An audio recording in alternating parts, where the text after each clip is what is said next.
अगर बुद्धि का लगाम ना हो मन पे तो मन कुछ भी कर सकता है। मान लीजिए रास्ते में कोई लड़की जा रहा है, मन बोलेगा वाह कितना सुंदर माल है। जैसे ही ये बोलेगा तो बुद्धि उधर से कहेगी थप्पड़ भी याद कर लो भाई, थप्पड़ भी है उसके पास। मन डर जाएगा। मन डरपोक भी होता है। मन को आप जितना डरा के रखिएगा वो डर जाएगा, डराइएगा तो तुरंत डर जाएगा। मन अपने बेस पे डिसीजन लेगा तो हमेशा गलती डिसीजन लेगा। इसलिए इस बुद्धि के आधार पे मन को डिसीजन लेना चाहिए, क्योंकि बुद्धि के पास डेटा है, उन्होंने सही सही किताब पढ़ी है। बुद्धि कैसे बढ़ती है? पूरा जीवन आदमी बुद्धि को बढ़ाने में क्यों लगाता है? इसलिए कि वो सही डिसीजन ले सके, सही काम कर सके। जिसका बुद्धि विकसित नहीं है वो आदमी विकसित नहीं हो पाता, वो नई चीज सोच नहीं पाता है। इसीलिए जीवन भर आदमी जो मेहनत करता है इस बुद्धि को बढ़ाने के लिए करता है, ताकि मन को कंट्रोल करे और सही दिशा में लेके जाए। क्योंकि मन ही वो चीज है जो आपको सपनों के पीछे धकेलता है। तुम ये करो, तुम वो करो, तुम्हारा लक्ष्य ये है। ये जगाता कौन है? ये मन जगाता है। तब आप बिस्तर पर से उठते हो। जब मन स्ट्रोंग नहीं होगा, मन नहीं रहेगा, तो आप बिस्तर पर से उठोगे ही नहीं। आप खाने के लिए भी नहीं जाओगे, क्योंकि खाना का स्वाद ही नहीं मिलेगा तो आप खाना क्यों खाओगे? क्योंकि स्वाद जो मिलता है, जो भोजन का मिठास है, स्वाद है, वो मन को मिलता है। आप संगीत सुनते हैं तो उनका मिठास मन को मिलता है, आनंद मन को मिलता है। प्रेम में मन को आनंद मिलता है, ना कि बुद्धि को। बुद्धि तो अपना फायदा देखती है। बुद्धि कभी प्रेम कर ही नहीं सकती। वो तो प्रॉफिट लॉस गिनना शुरू कर देगी, कैलकुलेशन करना शुरू कर देगी। लेकिन प्रेम में कैलकुलेशन नहीं होता, वहां पे सिर्फ रस होता है, वहां बुद्धि काम नहीं आती है। हेलो दोस्तों, आज हम अपने वीडियो में एक अलग टॉपिक पे बात करेंगे और वो टॉपिक है मैं। मैं हर एक शरीर में होता है। मैं हर एक आदमी के पास ये मैं वाली शक्ति होती है। क्या मैं कभी ये जानना चाहा कि मैं जिस शरीर में है वो शरीर किस तरह से काम करती है? वो सिर्फ बाहर की दुनिया को जानने की कोशिश की, लेकिन खुद को जानने की कोशिश नहीं करती है। दुनिया में 90% आदमी ऐसे हैं जो खुद को जानने की कोशिश नहीं करते हैं। सिर्फ बाहर की दुनिया से नॉलेज इकट्ठा करते रहते हैं, लेकिन खुद को नहीं जानता। याद रखिए दोस्तों, खुद को जो जाना है वही बाहर की दुनिया से कनेक्ट करके वो सफल हुआ है। जब तक जो खुद को नहीं जाना है वो जीवन में कभी भी सफल नहीं हुआ है। इसलिए सबसे पहले खुद को जानिए। अब मेरे मन में ये सवाल आया, जब ये मैं रूपी इस बॉडी में है, इस शरीर में है, तो ये शरीर किस तरह से काम करती है? इस शरीर का जो स्ट्रक्चर है वो किस तरह से बना हुआ है, उसको जानने की इच्छा मेरे माय में हुई है। जब माय में हुई है तो मैं इस चीज को जानना चाहता है, अपने शरीर के स्ट्रक्चर को। तो चलिए दोस्तों, यह वीडियो बहुत ही इंटरेस्टिंग होने वाली है। इस वीडियो को लास्ट तक जरूर देखिएगा। आज हम खुद को जानने की कोशिश करेंगे। मैं कहाँ है? मैं एक बॉडी में है, जो बॉडी खुद में तो निर्जीव है, लेकिन जब मैं आती है, मैं एक ऊर्जा है, एक चेतना है बोल सकते हो, तो ये बॉडी जीवित हो जाती है। अब जब मैंने खुद को जाना तो मैंने पाया कि मेरे अंदर एक आत्मा, जिसको आप चेतना भी बोल सकते हो, ये है। और इनका काम क्या है? इनका काम है एब्जॉर्ब करना, फील करना। ये एब्जर्वर का भी काम करते हैं हमारे शरीर में। ये हमारे शरीर में एब्जर्वर का काम करते हैं। आप कोई भी रास्ता चुनते हो, वो रास्ता सही है या गलत है, ये कौन फील कराता है? ये हम अंदर से अंतरात्मा फील करवाता है। ये सही रास्ता है, ये गलत रास्ता है। जब भी आप जीवन में कोई भी काम करोगे तब तक दो विकल्प आता है अंतरात्मा के द्वारा, ये गलत या सही। तो दोनों में से दोनों की आवाजें उठती है, सही या गलत। आपको अगर वो काम सही रहता है तो अंदर से कहती है ये सही है, सही है। अगर वो गलत रहता है तो अंदर आप कितनों माइंड लेवल पे बुद्धि लगाइए, तर्क दीजिए, फिर भी अंदर से आएगा ये गलत है, गलत है, गलत है। इनका काम है एब्जॉर्ब करना। ये खुद में कुछ नहीं करता है, ये सिर्फ आपको फील करवाता है, बैठ के देखते रहता है। और जहां पे देखता है कि ये गलत है, आपको फील के माध्यम से करा देता है ये गलत है। जहां पे देखता है ये सही है, तो वहां पे आपको बता देता है कि ये सही है। ये होता है आत्मा की आवाज। अब दूसरा नंबर पे आता है बुद्धि। बुद्धि का काम क्या है? बुद्धि का काम है प्रोसेस करना। बुद्धि का काम है फिल्टर करके हमारे जरूरत कामों में उसका सहयोग देना। बुद्धि का काम है मैनेजमेंट करना।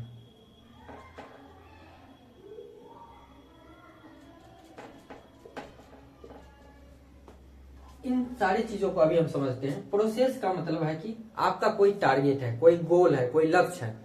उस लक्ष्य को पाने के लिए आप रणनीति तैयार करते हैं। तो वो रणनीति जो तैयार करते हैं ये बुद्धि के माध्यम से करते हैं। आप मान लीजिए कि आईएएस बनना चाहते हैं, तो आईएएस बनने के लिए जो मटेरियल है, जो आपको रणनीति चाहिए, ये आपकी बुद्धि के पास है। अगर नहीं है तो आप इस दुनिया से वो नॉलेज इकट्ठा करते हैं और इकट्ठा करके तब उस प्रोसेस को तैयार करते हैं, उस रणनीति को तैयार करते हैं और उस रास्ते पे आप चलते हैं। जब आपका रणनीति तैयार है, आपका लक्ष्य गोल सही है, तो आप वहां तक पहुंचने में सफल होते हैं। फिल्टर का मतलब होता है कि आप जब खाना बनाने जा रहे हैं तो खाना बनाने से रिलेटेड जितने भी मटेरियल है वही ना सोचेंगे, वही ना फिल्टर करके बुद्धि आपको देगा। अब मान लीजिए आप खाना बनाने के लिए जा रहे हैं, वहां पे फिल्टर करके आपको कारपेंटर वाली सामानों का दिमाग दे, तो क्या आप खाना बना पाइएगा? खाना में क्या क्या डाल दीजिएगा ये भी पता नहीं चलेगा। इसलिए आप कोई भी काम करते हैं तो उस टाइम पे जो काम करते हैं उस टाइम के लिए जो डाटा चाहिए, उस काम के लिए जो डाटा चाहिए वो डाटा हमारी बुद्धि देती है। तीसरा चीज आता है मन। मन ससुरा बहुत खचरा भी है और मन बहुत अच्छा भी है। अब मन को जानेंगे। मैंने जब मन को जाना तो मैंने मन को देखा तो ये कितना विस्तार है, कितना बड़ा है, और सारा खेल इस मन के लेवल पे हो रहा है। कैसे? मन देखने में तो एक बच्चे की तरह होती है, एक चंचल, सुशील, नाजुक, लेकिन हठी भी उतनी होती है। इसको बच्चे की तरह हर एक चीज, लालची चीज चाहिए, पसंद आती है। कोई भी चीज देखेगा ये हमको चाहिए, ये हमको चाहिए। बचपन में तो जब बुद्धि तैयार नहीं होती तो आप कोई भी चीज जा रहे हैं, कोई कीड़ा है, इतफाक से लेके मुंह में ले लेते हैं, क्योंकि उस टाइम पे आपका बुद्धि डेवलप नहीं हुआ है। आप मन की तीव्रता के, मन के लालच की वजह से मन कहता है ये चीज खाने लायक है, आप लेके खा लेते हो। क्यों खा लेते हो? इससे पता चलता है कि मन को ये ज्ञान नहीं है कि कौन चीज सही है या कौन चीज गलत है। ये बुद्धि उसको प्रोसेस करके देती है कि ये सही है, ये गलत। धीरे जब आप बड़े होते हैं तो मन भी तैयार हो जाता है, मन भी समझदार होने लगता है। तो अब मन के पास एक एक्स्ट्रा शक्ति है, वो शक्ति है कल्पना शक्ति। कल्पना को हम क्रिएटर भी बोलते हैं। मन का काम है क्रिएट करना। आप अपने दिमाग में इमेजिन करते हैं कि हमको ये घर लेना है, ये गाड़ियां लेनी है, तो वो इमेजिन आपको ये मोटिवेट करती है कि वो लेना है, वो इच्छा पैदा होती है। तब आप अपने बिस्तर से उठते हो, उस चीज का इमेज आपके दिमाग में जनरेट होता है, तब जाके आप उसको धरातल पे उतारते हो। जब तक तुम्हारे दिमाग में कोई चीज का इमेज नहीं बनेगा तब तक उसको धरातल पे नहीं उतार पाओगे। दुनिया में आप जितने भी चीज देख रहे हो वो सबसे पहले कहाँ आया? मन में आया, दिमाग में आया।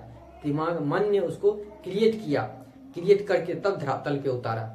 लाइफ में वही सक्सेसफुल होता है जो क्रिएट करके धरातल पे उतारता है, वो नहीं कि मन। देखिए, मन में जो कल्पना शक्ति है ये बहुत अच्छा भी है, बहुत खराब भी है। आप कल्पना करके नया चीज क्रिएट भी कर सकते हैं। जैसे अभी जो हवाई जहाज उड़ रही है आसमान में, हवा में, कोई सोच भी सकता है कि एक लोहा हवा में उड़ेगी?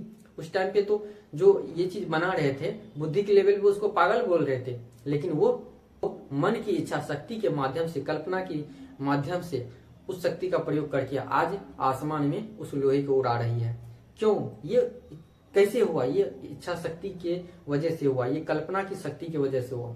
अगर आपकी कल्पना शक्ति दृढ़ है तो उसको धरातल पे उतारने के लिए तैयार है तो उसको आप सही कर जाएंगे। अगर आपकी कल्पना शक्ति सिर्फ कल्पना लोक में ही है तो आप कल्पना में सोच सोच के खुश होते रहेंगे, आनंद होते रहेंगे, हमको ये चाहिए, हमको ऐसा घर चाहिए, और इमेजिन करते रहेंगे, खुश होते रहेंगे।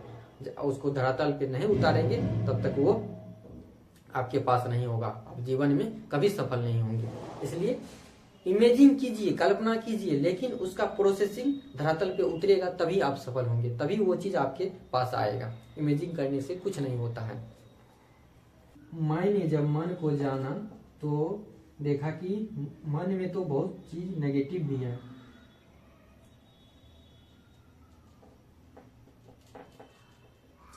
अब नेगेटिव चीज क्या है? नेगेटिव चीज है गुस्सा, अधिक गुस्सा आना, नेगेटिव, डिप्रेशन। नेगेटिव चीज है एंजाइटी। यह मन का अलग अलग चीज है जो नेगेटिव चीज है। और पॉजिटिव चीज क्या है? पॉजिटिव चीज है प्रेम, पॉजिटिव चीज है दृढ़ इच्छा, पॉजिटिव चीज है संकल्प, पॉजिटिव चीज है विकल्प, पॉजिटिव चीज है रोना। ये सारे चीज मन का अलग अलग भाग होता है। मन इन सारे रास्तों से गुजरता है। तो आप एक एक करके हम इनको समझते हैं। गुस्सा, गुस्सा कब आता है? जब देखिए मन हमेशा हर एक चीज जल्दी पाना चाहता है। जब उस पाने के चक्कर में कोई आपका रुकावट बनता है तो उसके प्रति मन में आपको गुस्सा आता है। और अधिक गुस्सा, अधिक तीव्र गति से ये गुस्सा जब बढ़ जाती है तो वो क्या करती है? बुद्धि के रास्ते को ब्लॉक कर देती है। जब बुद्धि का रास्ता ब्लॉक होता है तो आप सामने वाले को मार भी सकते हैं, जान भी ले सकते हैं। तो इस तरह से आप कभी भी गुस्सा कीजिए तो एक लिमिट में कीजिए, तब वो गुस्सा सही होता है। गुस्सा भी जरूरी है, तो तब बुद्धि आपका गुस्सा पे कंट्रोल करेगी। बुद्धि का रास्ता ही ब्लॉक हो जाएगा तो बुद्धि आपको मैसेज भेजता रह जाएगा, भाई गुस्सा मत कर, गुस्सा मत कर। आप उस चीज को सुनेंगे ही नहीं और गलत कदम उठा सकते हैं। डिप्रेशन, डिप्रेशन कब होता है? आप मान लीजिए अपने सपनों के पीछे जी जान मेहनत किए हैं। मान लीजिए IAS ऑफिसर बनना है, आप प्री दिया, मेंस दिया, इंटरव्यू दिया, वहां तक पहुंचने के बाद आप मेरिट लिस्ट में नाम नहीं आता है। सोचिए कितना दुख होगा। सालों का मेहनत जब बेकार हो जाता है तो कई बार जब कोई उस माहौल में आपको सहारा देने वाला नहीं होता है तो उसी स्थिति में आप धीरे धीरे ये सोच के नहीं हुआ है तो अब मेरे शक नहीं होगा, आप डिप्रेशन में चले जाते हैं।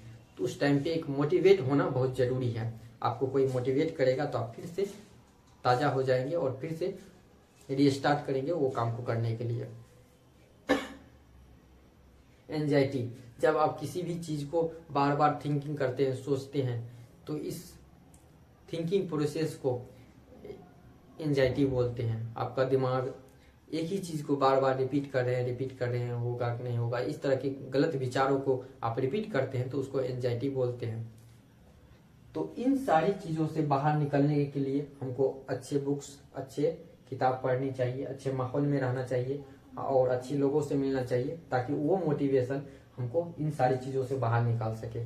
अब इनका पॉजिटिव चीज देखते हैं। पॉजिटिव चीज क्या होता है? प्रेम, दृढ़ संकल्प। आप कोई भी चीज पाने के लिए दृढ़ संकल्प करते हैं तो उस चीज को पा लेते हैं। आप उस चीज के प्रति आपका प्रेम है तो वो चीज आपके आनंद में बदल जाता है।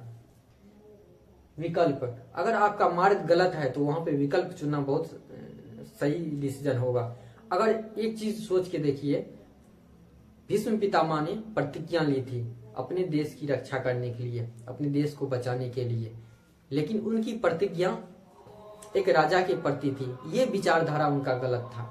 उस विचारधारा में उन्होंने अपने विचार को पकड़ के रखने की वजह से एक महान युद्ध करवा दिया। अगर भीष्म पितामह अपने प्रतिज्ञा को तोड़ के विकल्प चुनते तो ये युद्ध महाभारत कभी ना होता, क्योंकि श्री कृष्ण ने भी अपने महाभारत के समय में उन्होंने वचन लिया था कि हम शस्त्र नहीं उठाएंगे, लेकिन उन्होंने अपना युद्ध जीतने के लिए अपना शस्त्र उठाया, अपने विकल्प को अलग चुना। क्यों? क्योंकि उनको युद्ध जीतना बहुत जरूरी था और उन्होंने दुनिया को भी बताया विचार को पकड़े रखना ये महत्वपूर्ण नहीं है। महत्वपूर्ण है हमारे लिए हमारे देश की रक्षा हो, हमारे देश में धर्म स्थापना हो, ये महत्वपूर्ण है। जब तक देश ही नहीं रहेंगे तब तक विचारधारा लेके आप क्या करेंगे। इसलिए देश को प्राथमिकता दी, और अगर ये नहीं होता, अगर उसी टाइम पे भीष्म पितामह ने विकल्प चुन लिया होता तो ये महाभारत युद्ध नहीं होता। अब रोना, दोस्तों ऐसे ऐसी कहावत है कि मर्द को दर्द नहीं होता है। क्यों भाई, मर्द भी तो एक इंसान है, वो भी तो एक जीव है, उनको भी कष्ट होता है, और वो भी अपने सपने के पीछे जब जी जान लगा के मेहनत करते हैं वो नहीं मिलता है तो क्या करे, रोए भी नहीं। रोने से मन शांत होता है, और शांति मन अच्छे विकल्प चुनने के लिए तैयार रहते हैं, अच्छे से मदद करने के लिए तैयार होते हैं, और मेहनत करने के लिए तैयार होते हैं। आप जब तक रोएंगे नहीं तब तक उस चीज के लिए तैयार नहीं हो पाएंगे। भले सामने से नहीं, अंदर से तो आदमी रोता ही है। मर्द को भी दर्द होता है और रोना भी चाहिए। बचपन में तो हम लोग रोते हैं, तो बच्चे जब एक रोता है तो माँ बाप उसको रोना चुप कराने के लिए वो सामान दिला देता है जिस चीज के लिए रोते हैं। जब आप वही चीज रियल लाइफ में पाने के लिए चाहते हैं तो रियल लाइफ में आप नहीं पा सकते। बहुत सारी कंडीशन आ जाती है। आपके पास पैसे नहीं होगा, आपके पास कुछ ऐसी मजबूरियां होगी जो चीज आप नहीं पा सकते हैं। तो वहां पे मन अकेलापन महसूस करता है। जब मन अकेलापन महसूस करता है, उनको लगने लगता है कि अब इस दुनिया में मेरा कोई नहीं है, तो वो डिप्रेशन में चला जाता है। और डिप्रेशन में उस टाइम पे अगर उसको कोई सहयोग देने वाला नहीं है, ऊपर उठाने वाला नहीं है, तो वो डिप्रेशन की वजह से सुसाइड भी कर सकता है। इसलिए मन को समय समय पे मोटिवेशन की जरूरत पड़ती है, क्योंकि मन बहुत नाजुक है, बहुत चंचल है। ये हमेशा हर एक चीज जल्दी पाना चाहता है। मन को अगर दो रास्ता दीजिएगा, एक शॉर्टकट एक लंबा, तो हमेशा शॉर्टकट रास्ता चुनेगा, क्योंकि मन को हमेशा जल्दी चाहिए। और जल्दी के चक्कर में ये कई बार गलत रास्ता पकड़ लेते हैं, गड्ढे में गिरा देते हैं खुद को। मन को ये पता नहीं होता है कि हम गलत करेंगे तो हमको कितना सजा मिलेगा, हमको क्या होगा। मन को इससे कोई फर्क नहीं है, बस मन को चाहिए। मन को, मान लीजिए रास्ते में कोई लड़की जा रही है, उसको मन बोलेगा वाह कितना सुंदर माल है। जैसे ही ये बोलेगा तो बुद्धि उधर से कहेगी थप्पड़ भी याद कर लो भाई, थप्पड़ भी है उसके पास। मन डर जाएगा। मन डरपोक भी होता है। मन को आप जितना डरा के रखिएगा वो डर जाएगा, डराइएगा तो तुरंत डर जाएगा। सही दिशा में मन को मजबूत करना है, गलत दिशा में मन को डरा के रखना है, ताकि वो अपने कंट्रोल से बाहर ना जाए। ये कौन कर पाएगा? ये कर पाएगा बुद्धि। जब आपका बुद्धि स्ट्रांग होगा तो इस मन पे आपका लगाम जो है उतना मजबूत होगा। अगर मैंने जाना कि मन इस पूरे बॉडी का सबसे शक्तिशाली वो चीज है जिसका इस्तेमाल करके वो दुनिया की हर एक चीज पा सकता है, और ये भी जाना कि अगर वो गलत डायरेक्शन में जाएगा तो वो हमको नाश भी कर सकता है। तो उन्होंने पूरा जीवन बुद्धि को मजबूत करने के लिए लगा दिया। आदमी को देखते होंगे क्यों इतना पढ़ता है, दिन रात मेहनत करता है, क्योंकि उसका बुद्धि डेवलप हो। जब उसका बुद्धि डेवलप होगा तो उसके मन पे कंट्रोल होगा। जब मन पे कंट्रोल होगा तो मन को सही दिशा देगी, और मन को सही दिशा में चलाने के बाद जो चाहेंगे आदमी सो पा सकते हैं। इसलिए जीवन भर मेहनत करके आदमी बुद्धि को डेवलप करता है, ताकि उस पे मन का कंट्रोल रहे, मन पे लगाम रहे। डरपोक है, उसको हमेशा डरा के रखना चाहिए। मन को खुली छूट देंगे तो वो ऐसे ऐसे कांड कर देगा कि आपको परिणाम भुगतना पड़ जाएगा। इसलिए मैंने जाना कि मन ही मेरा सबसे खचरा वो है जो हमको गलत रास्ते पे चलाता है, गलत रास्ते पे भटकाता है। इसलिए मैंने मन को जाना, और मैं बुद्धि के माध्यम से मन को कंट्रोल करके रखने का प्रयास कर रहा है। ये कब हुआ? ये तब हुआ जब आप मैं को जाना। मैं को नहीं जानेंगे तो आप कुछ भी नहीं कर सकते हैं। महात्मा बुद्ध के बारे में पढ़ते होंगे। ये सब महात्मा बुद्ध जो है खुद को जानने के लिए तपस्या की। वो तपस्या इसलिए दुनिया को जानने के लिए नहीं की, तो वो तपस्या खुद को जानने के लिए की कि हम खुद क्या है। इसलिए जो आदमी इतना आज क्रिएट किया है, इतनी सारी धरोहरें पुस्तक के रूप में हमें दे के गई है, इतनी ज्ञान रूपी महाभारत, रामायण, रामचरितमानस, ये सब जो किताबें हैं, ये जो लिखी गई ये कहानियां हैं, हमको प्रेरित करने के लिए, हमको सिखाने के लिए क्यों दी है कि हम तुम खुद को जानो और दुनिया को बदल दो, इसलिए दी गई है। आप उन लोगों को पढ़ते हैं, वो लोग जो इतने महान हुए हैं बस खुद को जानने की वजह से हुआ। जो खुद को जाना है वो जग को जाना है। खुद को जानने से पहले आप जग को नहीं जान सकते हैं, इसलिए खुद को जानिए, तब आप दुनिया को जान सकते हैं। और जब दोनों को कनेक्ट कीजिएगा तो आप एक महान नायक के रूप में उभरेंगे। माय ने बुद्धि को समझा तो बुद्धि को पूरा स्ट्रॉन्ग किया। जब मन अपने काम में मग्न हो जाता है और उसी काम से आनंद मिलने लगता है तो बुद्धि उसका पूरा सपोर्ट करती है। जब बुद्धि सपोर्ट करती है तो अंदर से आत्मा आती है, सही जा रहे हो बेटा, सही जा रहे हो।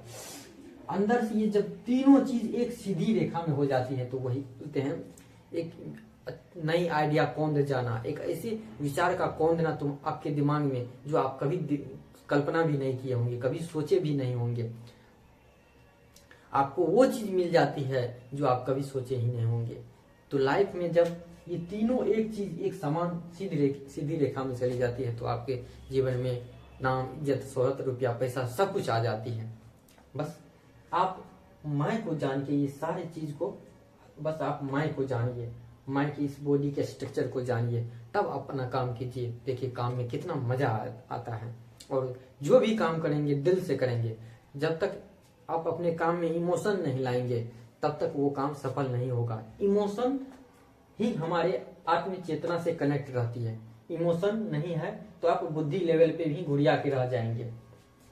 आप एक चीज सोच के देखिए कि मन को ही कल्पना शक्ति क्यों दिया भगवान ने? ये तो बुद्धि को भी दे सकती है।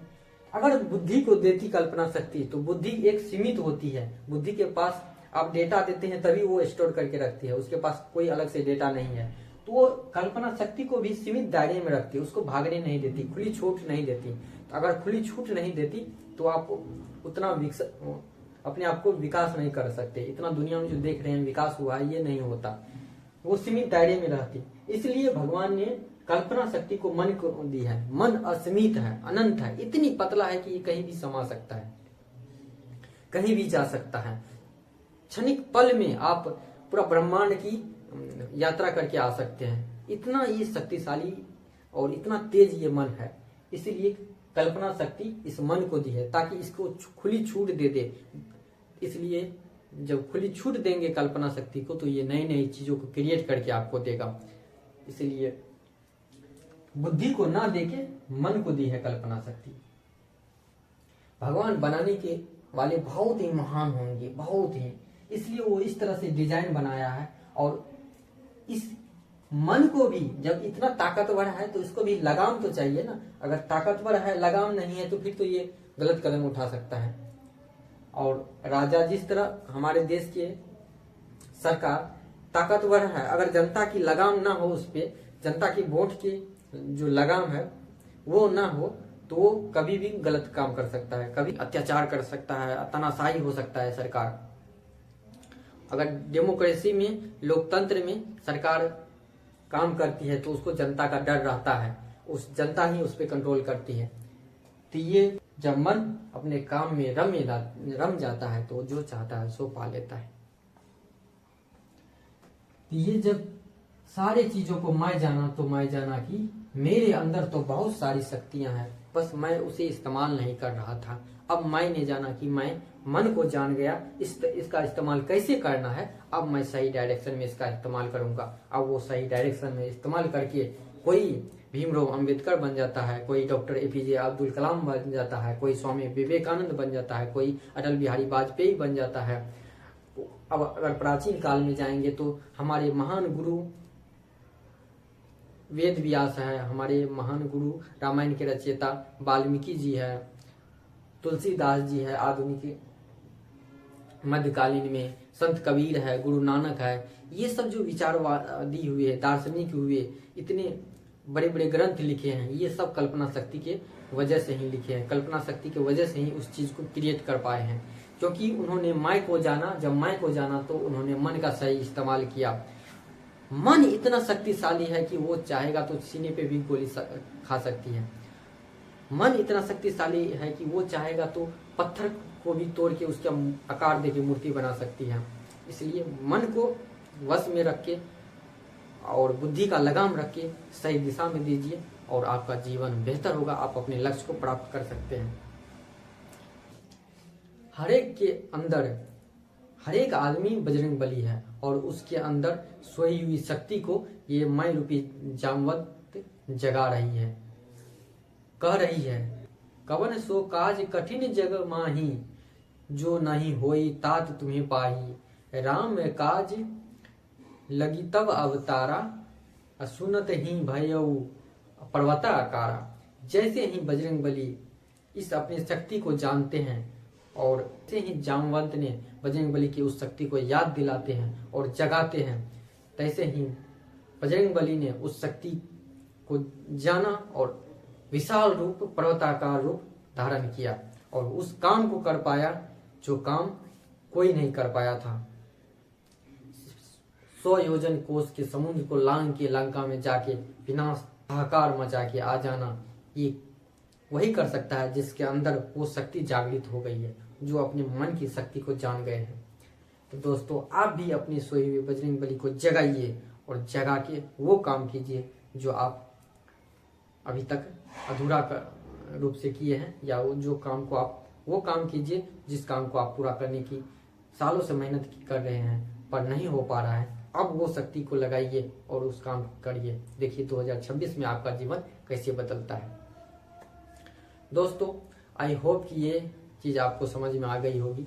अगर आपको ये वीडियो अच्छी लगी हो तो हमारे चैनल को लाइक कीजिए, सब्सक्राइब कीजिए। मिलते हैं नेक्स्ट वीडियो, तब तक के लिए जय हिंद।